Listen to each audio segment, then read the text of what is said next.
یہ ان دنوں کا قصہ ہے جب سارا چاند ہمارا تھا۔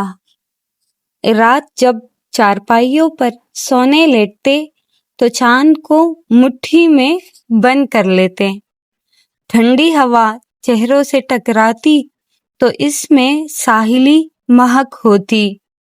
تاریکی میں دور کہیں مونگ پھلی والا آواز لگاتا۔ کتے کچھ دیر بھونک کر چپ ہو جاتے اور پھر کوئی زور سے کھانستا۔ ابھی ہماری گلی میں بجلی نہیں آئی تھی۔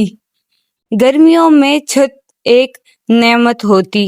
زینہ چڑھنے سے قبل ہی ہم بھاپ دیتا دودھ پی لیتے کہ ہماری دادیاں نانیاں تو ہم پرست تھی۔ رسوئی میں ہم ان کے پہلو میں بیٹھ جاتے۔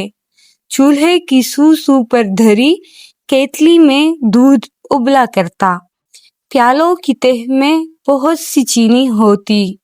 صبح اترتے ہی پراٹھوں کی خوشبو تیر جاتی جنہیں چائے میں ڈبو کر دھیرے دھیرے چبانا اہم ترین سرگرمی تھی۔ انڈے خال خال نصیب ہوتے۔ چچا جیم کے ساتھ ناشتہ کرتے تھے۔ موڈ میں ہوتے تو ایک چمچہ میرے پراٹھے پر انڈیل دیتے۔ بڑے ابو کے کمرے میں دھرا ریڈیو نعتیں نشر کرتا۔ کبھی گانے نشر ہونے لگتے تو وہ آواز دھیمی کر دیتے کہ دادا موسیقی کو حرام سمجھتے تھے۔ تو یہ بیتے ہوئے دنوں کا قصہ ہے۔ ہم اس دور سے نکل آئے تھے جب لوریاں نیند طاری کر دیتی۔ اب ہم کہانیوں میں پناہ ڈھونڈا کرتے۔ نانی آسیبی کہانیاں سناتی۔ ان میں چڑیلوں کا تذکرہ ہوتا۔ بزرگ جو جنات قابو کر لیتے۔ نوجوان جن پر پریاں عاشق ہو جاتیں۔ دادی انصاف پسند بادشاہوں کی کہانی سنایا کرتی۔ ان میں دانشمند وزیر ہوتے جن کے مشورے حکمرانوں کی کایا کلپ کر دیتے۔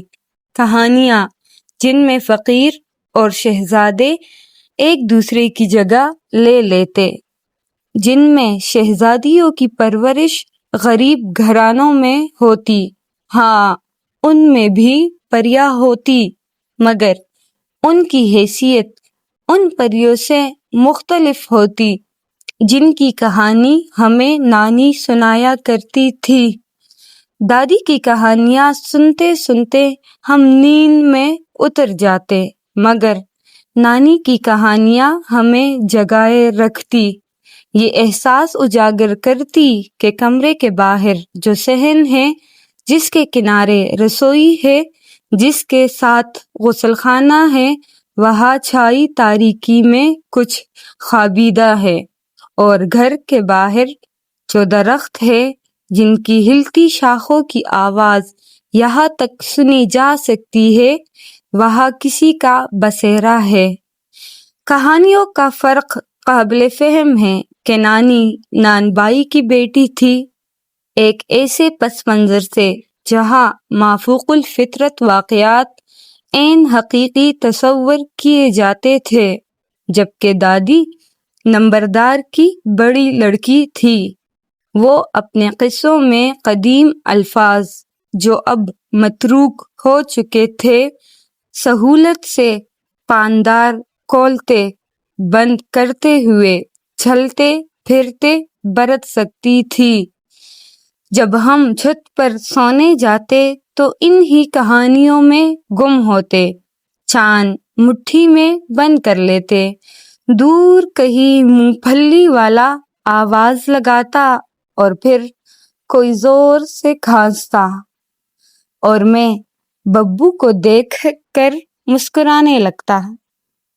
وہ توتلی زبان میں کہتا، تان ماموں کی طبیعت خراب ہے، چاند ماموں کی طبیعت خراب ہے۔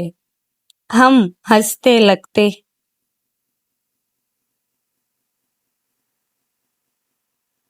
دادی جو تکیے پر سر رکھے رکھے گھر کے گرد مقدس حصار کھینچ چکی ہوتی، آواز لگاتی، کم بخت اب تلک سوئے نہیں، اور ہم سو جاتے، مگر پھر کوئی کھانستا، ہم پھر ہنسنے لگتے۔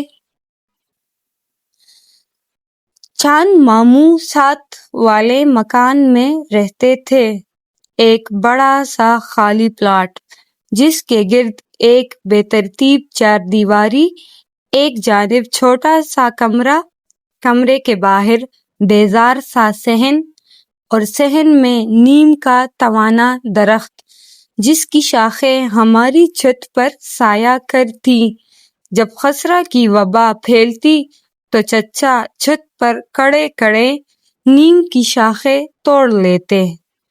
اس صحن میں جس کی مدتوں بعد صفائی ہوتی، خشک ٹہنیاں اور پتے بکھرے رہتے۔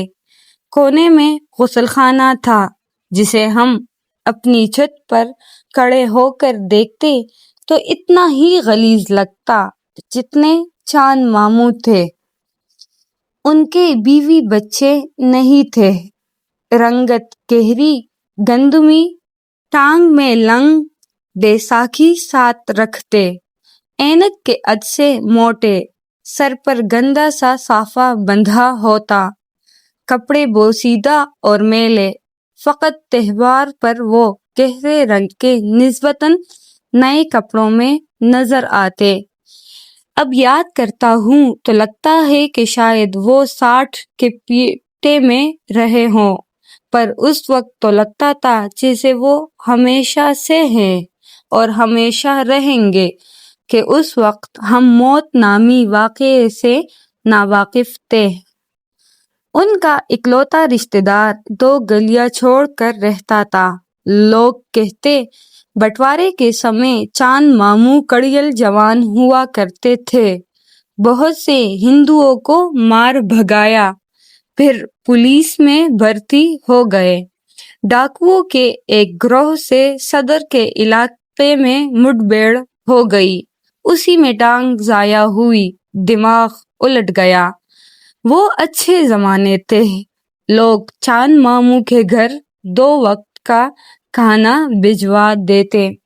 شام وہ گلی میں کسی بچے کو دیکھتے تو آواز لگاتے، باجی سے کہو چاند بھائی چائے مانگ رہے ہیں۔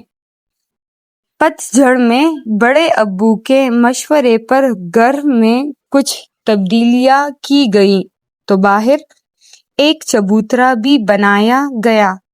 وہ چبوترا میرے بیتے دنوں کی سب سے توانا یاد ہے۔ ایک شام چاند ماموں نے دروازہ کھٹکھٹایا، وہ دادا کے سینے کی طرف جھک کر بات کر رہے تھے۔ لوٹنے کے بعد دادا نے بڑے ابو کو کمرے میں بلوایا۔ جلد ہی ہم بچوں نے اندازہ لگا لیا کہ کسی بات پر بحث ہو رہی ہے۔ میں نے کھڑکی سے جھانکا، دادی جو پاندان لیے بیٹھی تھی غرائیں، کیا بے شرموں کی طرح سلاخ سے چمٹ رہا ہے، تیری ماں کہاں ہے؟ میں بھاگا بھاگا صحن میں بچھے پلنگ کے نیچے چھپ گیا۔ وہاں ضمیر چچا بیٹھے تھے، انہوں نے پلنگ کے نیچے حرکت کرتے معصوم قہقہوں پر توجہ نہیں دی، اپنا دھیان دادا کے کمرے سے آتی آوازوں پر مرکوز رکھا، جو ذرا بلند ہوتی تو رسوئی میں عورتیں مزید تندہی سے اپنے کام سر انجام دینے لگتیں۔ جب تائی کے چھوٹے لڑکے نے، جس نے زیر جامہ گیلا کر دیا تھا، رونا شروع کیا تو انہوں نے اس زور سے ڈانٹا کہ میں پلنگ کے نیچے سہم گیا۔ بڑے ابو بڑبڑاتے ہوئے کمرے سے باہر نکل آئے۔ چچا کا بلاوا آیا۔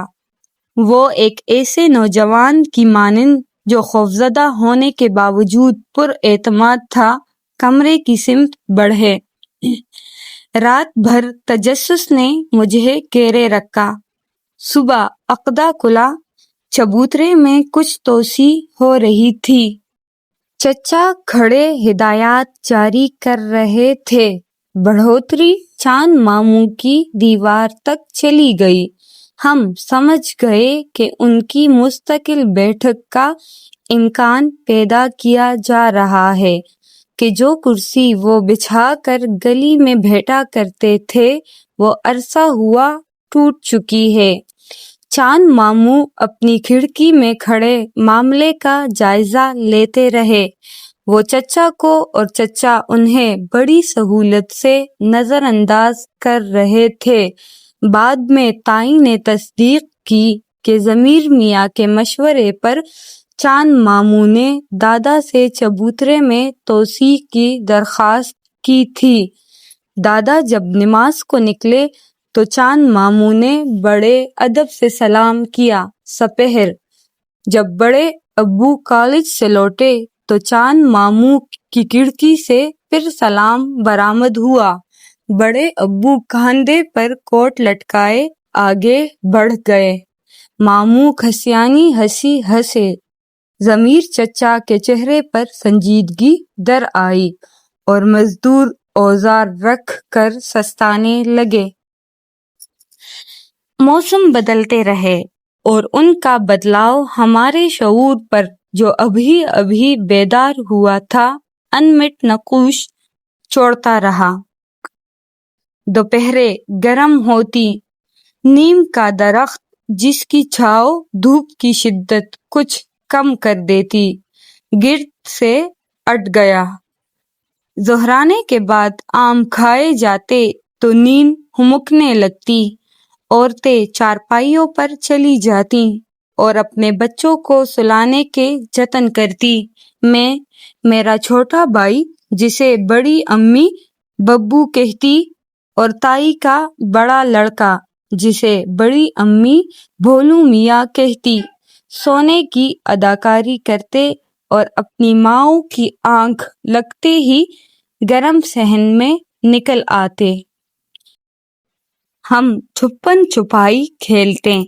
میں مٹکے کے پیندے سے نمی کے قطرے انگلیوں پر اتار کر چہرے پر مل لیتا اور اسٹور میں جا چھپتا جہاں تاریکی اور سیلن کا امتزاج پرسکون معلوم ہوتا۔ بھولو چھت پر چڑھ جاتا۔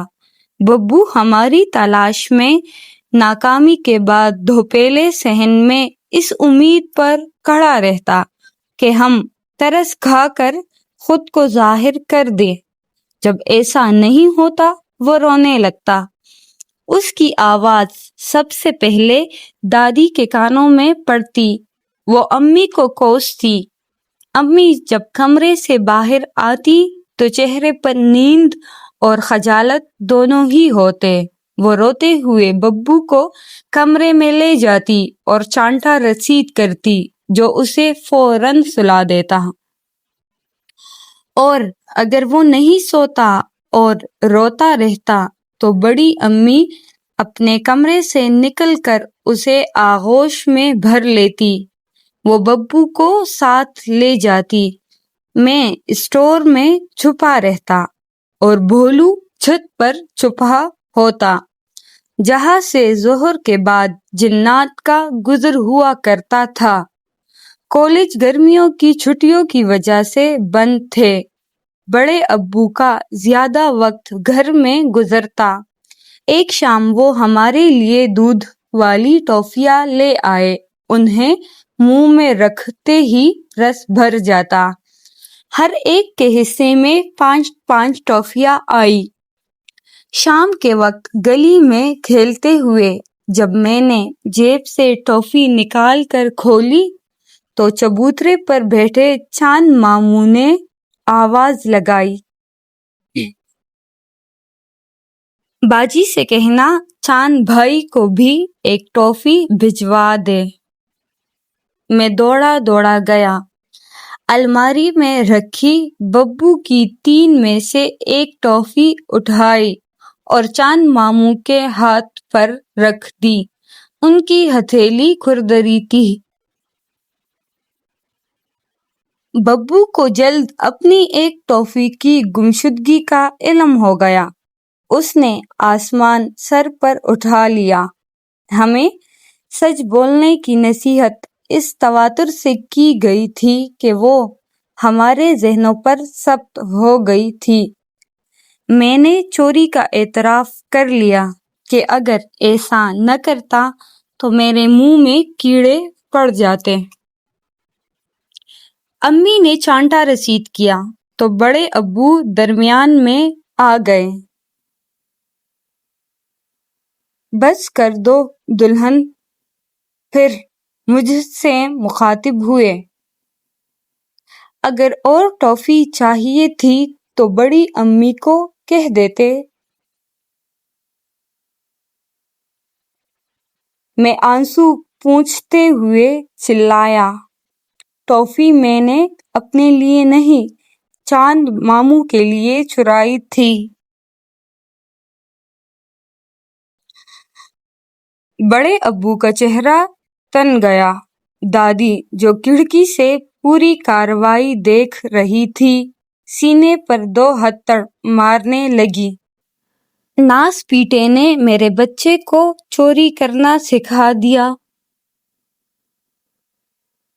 چچا درمیان میں کودے اور چاند ماموں کی معذوری کا حوالہ دیتے ہوئے انہیں معصوم ٹھہرانے لگے۔ میری چوری چکاری کی نوزائیدہ عادت کو بھولو میاں کی صحبت کا فیضان ٹھہرایا۔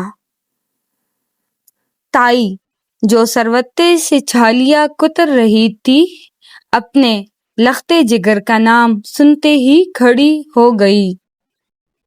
ضمیر میاں خبردار! چچا خبردار اور ہوشیار کے مرحلے سے گزر چکے تھے۔ بھولو کی کچھ اور قبیح عادتیں پر روشنی ڈالی۔ بڑی امی نے چمک کر کہا، وہ تو چاند ماموں کا ساتھ دیں گے ہی کہ وہ اور محلے کے اوباش لڑکے رات گئے تک لنگڑے کے ساتھ شطرنج کھیلتے ہیں اور کیا پتہ نشہ بھی کرتے ہو۔ چچا غصے میں آگ بگولا ہو گئے اور بڑی امی کو، جو چند برس پہلے تک انہیں نہلانے دہلانے کی ذمہ دار تھی کہ اس وقت وہ بہت چھوٹے ہوا کرتے تھے، یہ تک کہہ گئے کہ بھابھی زبان سنبھال کر بات کریں۔ بڑے ابو نے آگے بڑھ کر انہیں تھپڑ رسید کر دیا۔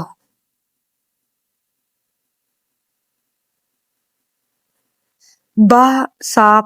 ضمیر چچا اتنا ہی کہہ سکے۔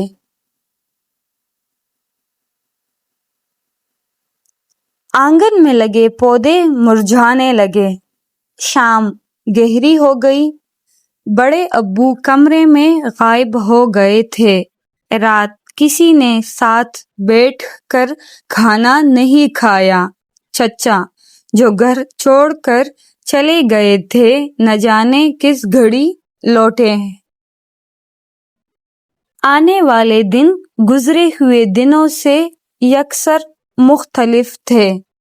کچھ بھی پہلے جیسا نہیں رہا۔ ظہرانے کے بعد آم کھانے کا مزہ مان پڑ گیا۔ دوپہلے صحن میں کھیلنے کا حسن غارت ہوا۔ امی نے میرا کان پکڑ کر اس شدت سے مروڑا کہ میں نے کمرے سے باہر نکلنے سے توبہ کر لی۔ سب جو کا تو رہتا اگر گرمیوں کی چھٹیاں ختم نہیں ہو جاتیں۔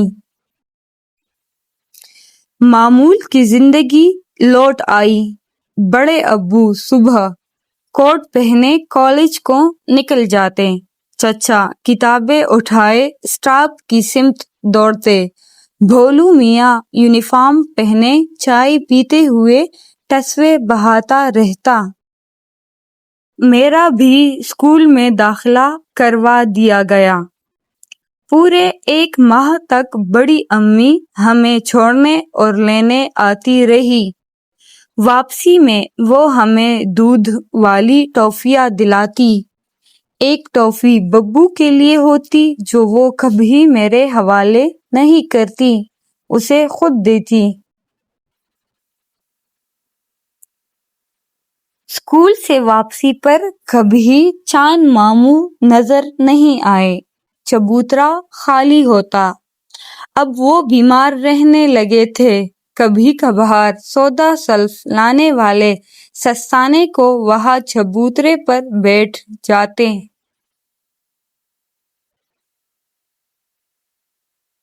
کرکٹ ورلڈ کپ کا آغاز ایک نئے دور کا آغاز تھا۔ گھر میں اخبار آنے لگا۔ گلی میں اسٹریٹ لائٹ کی پہلی زرد کرن نمودار ہوئی۔ بھوت پریت کا خوف کچھ کم ہوا۔ بڑے ابو کے کمرے میں رکھے ریڈیو نے سب کی توجہ حاصل کر لی تھی۔ چچا کا جوش و خروش عروج پر تھا۔ ہم بھی بڑے ابو کے کمرے میں جا گھستے۔ وہاں کتابوں کی خوشبو تھی، ان کی لکھنے کی میز گھر کی ہر اس شے سے جس سے میں آشنا تھا یکدم الگ تھی۔ ورلڈ کپ اپنے پیچھے کرکٹ کا شوق چھوڑ گیا۔ ہم نے بڑے ابو سے ضد کر کے گیند اور بلہ منگایا۔ شام ہوتی تو گلی میں میلہ سج جاتا۔ یہ سلسلہ شروع ہوئے 5واں دن ہوگا جب میں نے چاند ماموں کو چبوترے پر براجمان دیکھا۔ خستہ حالی کچھ اور عیاں ہو گئی تھی، آنکھوں کی سرخی بڑھ گئی، جلد مزید میلی ہو گئی۔ تائی نے ایک روز آٹا گوندھتے ہوئے بتایا، چاند بھائی کو ٹی بی ہو گئی ہے، لالچی رشتہ دار زور ڈال رہا ہے کہ وہ پلاٹ اس کے نام کر دے۔ امی نے کانوں کو ہاتھ لگایا۔ میں نے لقمہ منہ میں ڈالا اور ان سے 4 آنے کا تقاضا کر دیا۔ جواب میں انہوں نے مجھے بے طرح گھورا۔ میں نے بن چبائے لقمہ حلق میں اتار لیا۔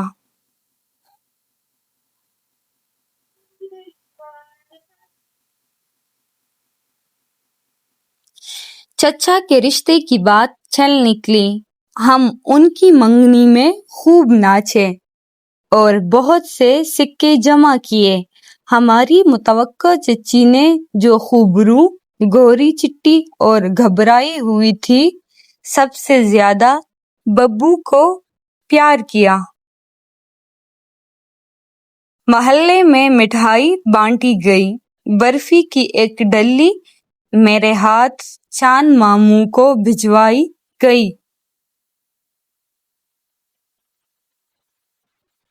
وہ سرخ آنکھیں لیے چبوترے پر بیٹھے تھے۔ بے دلی سے پوچھا، کاکا ہوا ہے؟ نہیں، چچا کی منگنی ہو گئی۔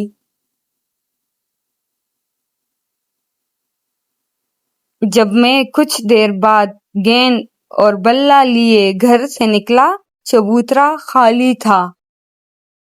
وہاں برفی کی آدھی ڈلی پڑی تھی، اس پر چیونٹیاں رینگ رہی تھی۔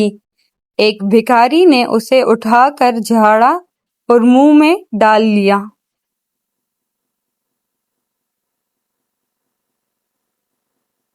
محرم شروع ہو گئے تھے۔ گھر میں شربت بنا، حلیم کے لیے چندہ اکٹھا کیا گیا۔ چچا اس عمل میں پیش تھے۔ 8 اور 9 محرم کو گلی میں کرکٹ نہیں کھیلی گئی، تعزیے گزرے۔ امی اور تائی نے بچوں کے تعویذ اتار دیے۔ میں نے تعزیے چومے اور ان سے لٹکے چھوہارے توڑ لیے۔ بھولو میاں بچوں کے ساتھ زمین پر لیٹ گیا تاکہ تعزیے اوپر سے گزر جائے اور وہ آسمانی بلاؤ سے محفوظ ہو جائے۔ شاید وہ وہی لیٹا رہتا کہ محلے کے ایک بارش بزرگ نے اسے کان سے پکڑ کر کھڑا کر دیا۔ جب تعزیے گزر گئے اور بھولو نے پورا واقعہ چچا کو سنایا تو انہوں نے منہ بنایا۔ شیخ صاحب وہابی ہو گئے ہیں۔ رات بھر حلیم گھوٹا گیا۔ صبح تقسیم ہوا۔ چاند ماموں کی تھیلی چچا نے مجھے پکڑا دی۔ میں نے ان کے دروازے پر دستک دی۔ دروازہ کھلا ہے۔ نحیف سی آواز آئی۔ میں اندر داخل ہوا۔ وہاں کھٹی بو کا بسیرا تھا۔ میری آنکھوں کو تاریکی سے ہم آہنگ ہونے میں وقت لگا۔ جھریوں سے آتی روشنی میں نے ایک بوسیدہ جسم کو پلنگ پر لیٹا پایا۔ ان کی حالت خاصی بگڑ گئی تھی۔ جی، وہ حلیم چچا نے بھجوایا ہے۔ وہاں رکھ دو۔ انہوں نے سلیب کی جانب اشارہ کیا۔ وہاں سنے ہوئے برتن خالی پڑے تھے۔ چولہا اس حال میں تھا جیسے برسوں سے استعمال نہ ہوا ہو۔ ذرا نیچے مجھے شطرنج کا چوکور خانوں والا تختہ نظر آیا۔ میں نے ایک برتن میں حلیم انڈیل دیا۔ پلٹتے ہوئے میں نے چاند ماموں کے سرہانے کچھ رنگین کاغذات دیکھے، بالکل ویسے جیسے دادا کے پاس تھے، فائلوں کی صورت، صندوق میں محفوظ۔ ضمیر بھائی اب شطرنج کھیلنے نہیں آتے، ان کی شادی ہو گئی؟ دروازے سے باہر نکلتے ہوئے میرے کانوں سے ایک آواز ٹکرائی جو اجنبی تھی۔ نہیں جی، اگلے مہینے ہوگی۔ میں جست لگا کر اس کھٹی اور سیلن زدہ دنیا سے نکل گیا۔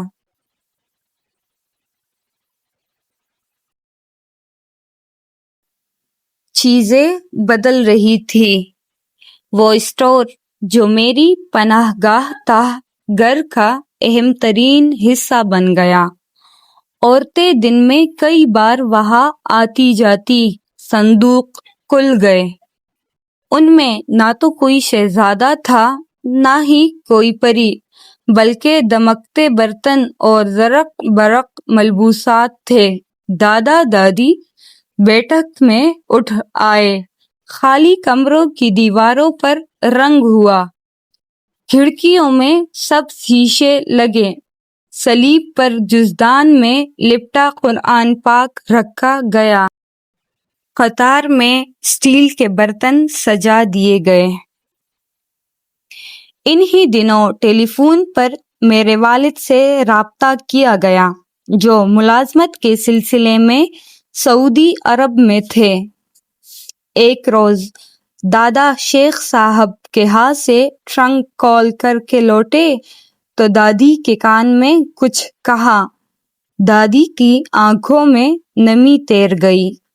انہوں نے امی کو بلا کر کچھ سمجھایا۔ امی کے گول مٹول سے چہرے پر خوشی اور شرم دونوں کیفیات بیک وقت ظاہر ہوئیں۔ کمرے میں پہنچ کر انہوں نے مجھے اور ببو کو گلے لگا لیا۔ بہت دیر تک چومتی رہیں۔ ہم بھی نم ہو گئے۔ شام میں بڑی امی نے بتایا تمہارے ابو سعودی عرب سے لوٹ رہے ہیں۔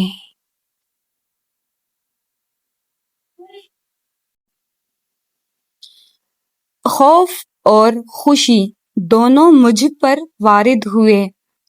3 برس ادھر سوٹ کیس اٹھائے گھر چھوڑنے سے قبل 2 آنے مانگنے پر انہوں نے مجھے خوب پیٹا تھا۔ 1 ہفتے بعد تایا آ گئے۔ وہ خلاف توقع خاصے چپ تھے۔ جب وہ صحن میں بچھے تخت پر، جس کی عمر دادی کے بقول ہمارے بڑے ابو سے زیادہ تھی، بیٹھے چائے پی رہے تھے، انہوں نے دبی آواز میں کہ دیواروں کے بھی کان ہوتے تھے، دادا ابو کو آگاہ کیا کہ حالات بدل رہے ہیں، بھٹو مخالف تحریک نے زور پکڑ لیا ہے۔ دادی اماں جو بٹوارے اور سانحہ مشرقی پاکستان کا ذکر ایک ہی ڈھپ پر کیا کرتی، سر تھام کر بیٹھ گئی۔ بڑے ابو نے جو اسلامی سوشلزم پر یقین رکھتے تھے، نفی میں گردن ہلائی، نہیں، حالات پر جلد قابو پا لیا جائے گا۔ بھائی جان، معاملات بگڑ چکے ہیں۔ تایا اب بھی دبے لہجے میں بات کر رہے تھے۔ کسی وقت بھی ماشاءاللہ۔ بس کرو، دادا نے ہاتھ اٹھایا، خدا سب کی خیر کرے۔ شادی کی تیاری جاری تھی اور اسی دوران وہ شام اتری جسے بھولنے کی میں نے کبھی کوشش نہیں کی۔ ہم بچے گلی میں کھیل رہے تھے، شور بلند ہوتا جا رہا تھا۔ اچانک چاند ماموں کے گھر کا دروازہ کھلا۔ وہ بیساکھی تامے باہر نکلے اور اپنی نشست سنبھال لی۔ کچھ بچے جو انہیں دیکھنے کے عادی نہیں تھے ڈر گئے، مگر میری اور بھولو میاں کی تحریک پر دوبارہ کھیل شروع ہو گیا۔ ببو کا شاٹ چاند ماموں کی طرف گیا۔ خلاف توقع ان کے جسم میں حرکت ہوئی، گیند اٹھانے کو جھکے، مگر بھولو نے پہلے ہی گیند اٹھا لی۔ ہم پھر کھیل میں مگن ہو گئے۔ چند ساعتیں گزری ہوں گی کہ گیند پھر چاند ماموں کی طرف گئی۔ اس سے پہلے کہ ببو دوڑ کر اسے اٹھاتا، ماموں حرکت میں آئے۔ اب گیند ان کے کھردرے ہاتھ میں تھی۔ کوئی بچہ آگے بڑھ کر گیند مانگنے کو تیار نہیں تھا۔ میں اپنے ساتھیوں کے خوف پر مسکرایا، اعتماد سے آگے بڑھا اور گیند مانگ لی۔ انہوں نے گیند دائیں سے بائیں ہاتھ میں منتقل کی اور دائیں ہاتھ سے میرے چہرے پر زناٹے دار تھپڑ رسید کر دیا۔ ان کے کھردرے ہاتھ کی بو مجھ پر ثبت ہو گئی۔ سب بچے بھاگ گئے۔ حیرت کے باعث کچھ دیر تو میں رو ہی نہیں سکا۔ البتہ جب بھولو مجھے گھسیٹتا ہوا گھر لایا، آنکھوں میں تیرتے آنسوؤں کے باعث ہر منظر دھندلا چکا تھا۔ ببو نے توتلی زبان میں واقعات بیان کیے۔ تایا مجھے چپ کروانے لگے۔ میں نے بڑے ابو کو اپنے کمرے کے دروازے پر کھڑا دیکھا۔ ان کے ہاتھ میں ایک کتاب تھی اور چہرے پر وہی حیرت تھی جو تھپڑ کھانے کے بعد میرے چہرے پر ظاہر ہوئی تھی۔ بڈھا سٹھیا گیا ہے، یہ دادی کے الفاظ تھے۔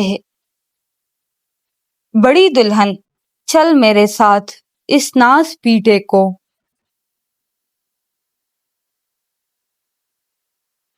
جملہ درمیان میں رہ گیا۔ ضمیر چچا جو منظر سے غائب ہو گئے تھے، اچانک اسٹور سے برآمد ہوئے۔ ان کے ہاتھ میں ایک ڈنڈا تھا۔ ضمیر رخ. بڑی امی نے چادر میں خود کو لپیٹا. شکیل روکو اسے. یہ بڑے ابو کے الفاظ تھے. تایا دوڑے. تائی نے مجھے آغوش میں لے لیا. ان کے دوپٹے میں کتھے کی مہک تھی.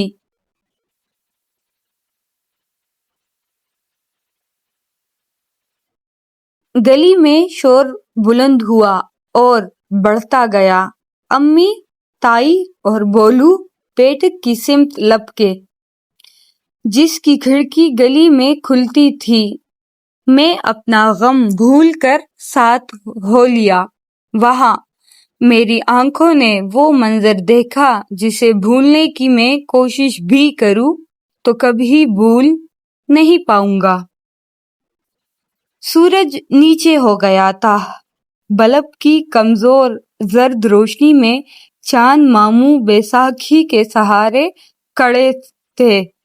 چچا کے منہ سے جھاگ اڑ رہے تھے. تایا دونوں کے درمیان دیوار بن گئے. دادی اور بڑی امی نے چچا کو مضبوطی سے تھام رکھا تھا. سالے، تیری ہمت کیسے ہوئی؟ سالے، یہ وہ لفظ تھا جو شاید میں پہلے بھی سن چکا تھا، مگر اس شدت سے نہیں سنا تھا. وہ بار بار میری دیوار پر گیند مار رہے تھے. یہ چاند ماموں کا جواب تھا جو مجھے گرا گزرا. صریحاً جھوٹ. بکواس بند کر، میں تجھے چھوڑوں گا نہیں. چچا دھاڑے. ضمیر خود کو سنبھال. تایا نے کہا. سالے بڑوے.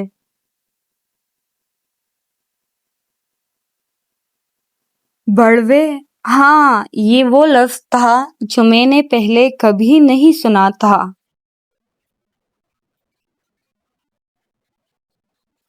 یکدم سناٹا چھا گیا.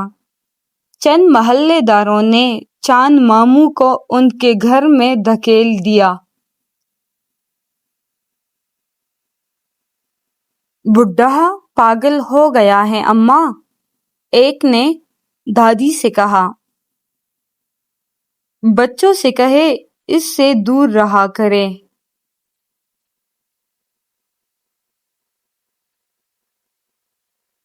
تایا ضمیر چچا کو گھسیٹ کر گھر لے آئے. سب بیٹھک کی کھڑکی کو چھوڑ کر صحن کی طرف دوڑے. البتہ میں وہیں رہ گیا.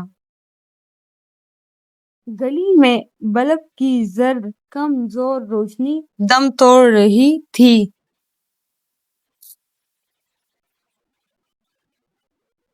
اگلے 3 روز تک چاند ماموں گھر سے نہیں نکلے. چوتھے روز لالچی رشتہ دار ان کے گھر گیا تو منہ پر رومال رکھے لوٹ آیا اور دروازے پیٹ پیٹ کر محلے والوں کو جمع کرنے لگا.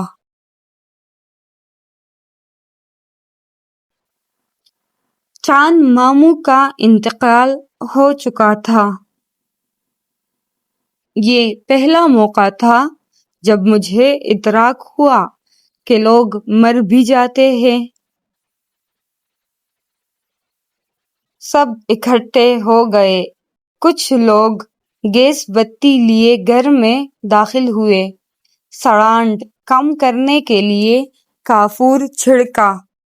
لالچی رشتہ دار یہ کہتے ہوئے کہ وہ گھر سے کچھ پیسے لے کر آتا ہے کہ تدفین کا انتظام کر سکے، بغل میں ایک فائل دبائے وہاں سے چلا گیا اور پھر لوٹ کر نہیں آیا. محلے والے یوں ہی متذبذب رہتے اگر چچا پرنم آنکھوں کے ساتھ آگے بڑھ کر تدفین کے انتظامات شروع نہ کرتے. تایا مسجد گئے. گہوارہ آ گیا. چچا کاندھا دینے والوں میں سب سے آگے تھے۔ ان کی آنکھوں میں بہت سا پانی تھا۔ بڑے ابو بھی قبرستان گئے۔ تایا نے لوٹنے کے بعد بتایا، زمین میں چاند ماموں کو قبر میں اتارا۔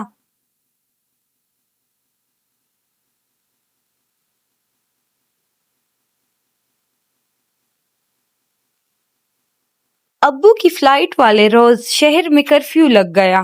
تایا انہیں لینے گئے تو اتنی تاخیر سے لوٹے کہ گھر کی عورتوں نے مصلے بچھا لیے۔ شام ڈھلے۔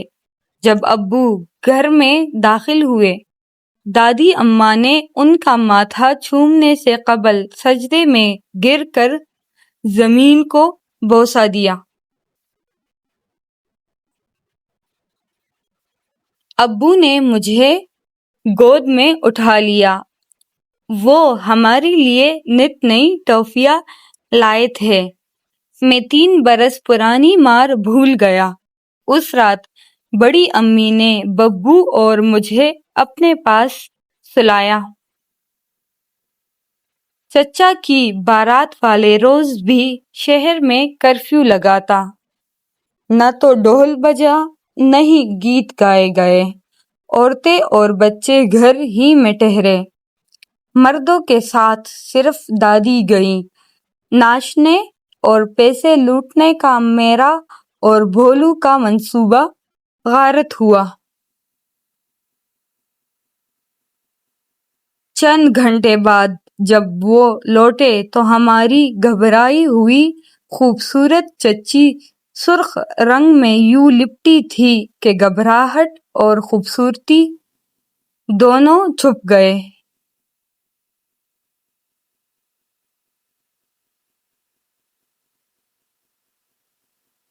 دلہن کو کمرے میں بھیجنے سے قبل تمام بچوں کو سلا دیا گیا۔ میں بھی صحن میں بچھے پلنگ پر سو جاتا اگر اس رات نانی کے بجائے دادی کہانی سنا رہی ہوتی۔ نانی کی آسیبی کہانیوں کے تحیر نے مجھے جگائے رکھا۔ میں نے دلہن کو چھن چھن کرتے کمرے میں جاتے۔ کچھ دیر بعد چچا کو سر جھکائے کمرے میں داخل ہوتے اور پھر دروازہ بند ہوتے دیکھا۔ آخر میں کھڑکی بند ہوئی۔ جس کے بند ہونے سے پہلے میں نے جزدان اور دمکتے برتنوں کے پہلو میں پڑا شطرنج کا تختہ دیکھ لیا تھا۔ مارشل لا لگنے کے 2 روز بعد لالچی رشتہ دار نے نیم کا درخت کٹوا دیا اور ہم چھاؤں سے محروم ہو گئے۔